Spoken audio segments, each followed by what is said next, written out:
And joining us now, Tameika Devine. She's a former Obama official, Democratic strategist, and attorney. Thanks so much for being here. Thank you, Natasha, for having me. It's a pleasure. Happy Cinco de Mayo. Happy to you as well. What do you think of this bill, and what is the likelihood that it will pass? You know, I'm not sure the likelihood that it's going to pass, but I'm very happy that we do have a bipartisan group of people working on this. This issue has been kicked down We've kicked the can down the road far too long, and it has to be addressed. And the only way it's going to be addressed in a meaningful way is if we do have bipartisanship and people willing to look at long-term solutions. So I'm encouraged. I do think that you're going to have to get a lot more people to the table to get that 60 votes, but I am encouraged, and I think that the urgency is now, and so there is a willingness on both sides to get this done. With Congress scrambling to act, I have to ask, do you think the Biden administration has done enough to prepare ahead of the ending of Title 42?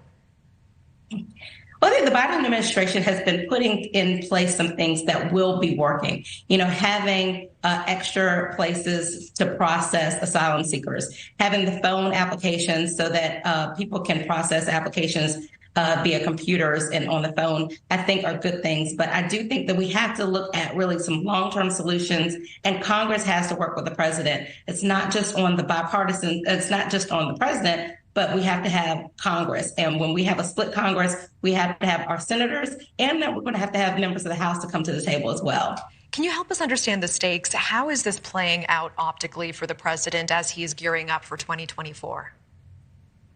This is urgent for the president for 2024. You know, this is something that he inherited, but it's his baby now. And so I think the Biden administration is actually looking at how can we make sure that we are addressing the immediate needs, the urgency, the ending of Title 42, but we have to put things in place that are long term. This is a decades old problem. And so in order to be able to address it and not have keep talk about it every single 4 years, we've got to have some long-term solutions. So I do think that the president and the administration is looking at how do we do something that doesn't feel like it's reactionary, but that it's proactive, and that we're really putting forward long-term solutions that will make sure that we are bringing in folks in a compassionate way, but we are securing our borders.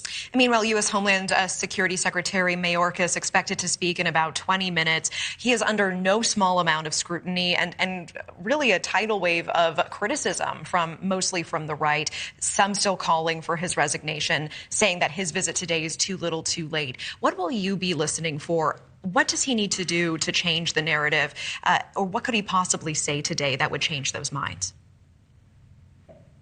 I'm definitely going to be looking for Secretary Mayorkas to be able to talk about what are some of the solutions. What are we going to do in the immediate? I mean, on Thursday, when Title 42 ends, how can we make sure that we don't have a debilitating surge that will cripple, our system? And then how are we going to be looking long term? I'm also going to be looking at him to look at how do we, as a country, look at this issue, because I know there's been a lot of emphasis on the border and those towns. But as a former, municipal elected official, I have friends in cities across this country who are also hitting the brunt of migrants coming to their cities, being bused by some of these other states. And so we've had to look at it as the country. How's the country going to handle this? So that's what I'm going to be looking for the secretary to address today. Okay. Tameika Devine, appreciate the context and perspective. Thank you.